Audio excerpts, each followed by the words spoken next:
So here's an example of a different equation. Actually, that's the same equation. So see how that HA is showing just a kind of general acid. Now, it's not always listed in this exact order, but a lot of times it is. So let's look at the second example. You've got ammonia first as the base,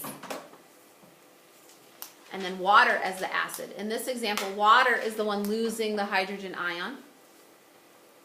And then the products are ammonium and hydroxide. Oh my goodness. Sorry. You're fine.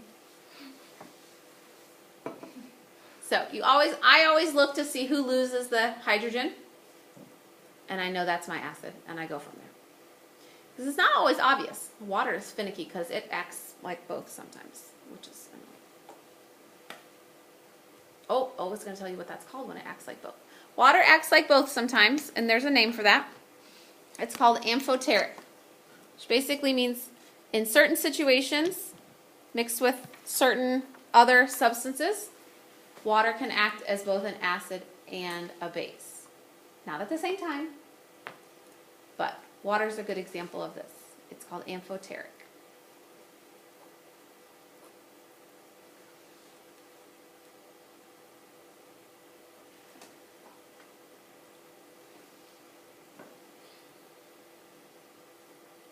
Okay, last one. I think sometimes this is the hardest. So the last one is called Lewis. Lewis acids and bases. And Lewis decided that maybe it wasn't a whole hydrogen ion. Maybe that wasn't the only way compounds could be acids and bases. And he focused on the donation or acceptance of a pair of electrons.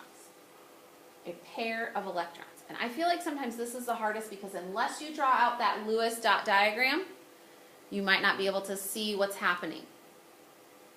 So a Lewis acid is an electron pair acceptor. It means it's receiving electrons from the base.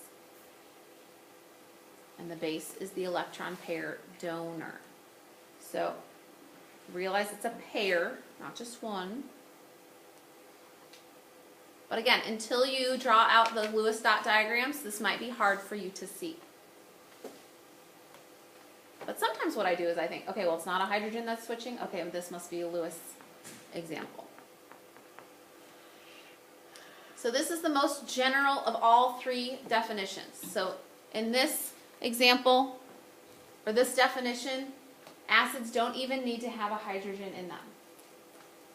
Now, most of them still do, but this is just broadening the definition, saying that if an acid is accepting an electron pair, it can be defined as an acid. So there's a summary in your book, but I already printed that out for you. And so this is what I mean about the Lewis. Until you make yourself some dot diagrams, if they're not already there for you, it's going to be hard to see.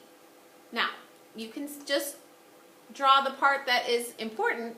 You don't have to draw all those dots around everybody, but if you don't draw them, it's going to be hard for you to wrap your head around what's going on. All right, we are going to do 1 and 2, 7b, and 8 at the end of this section.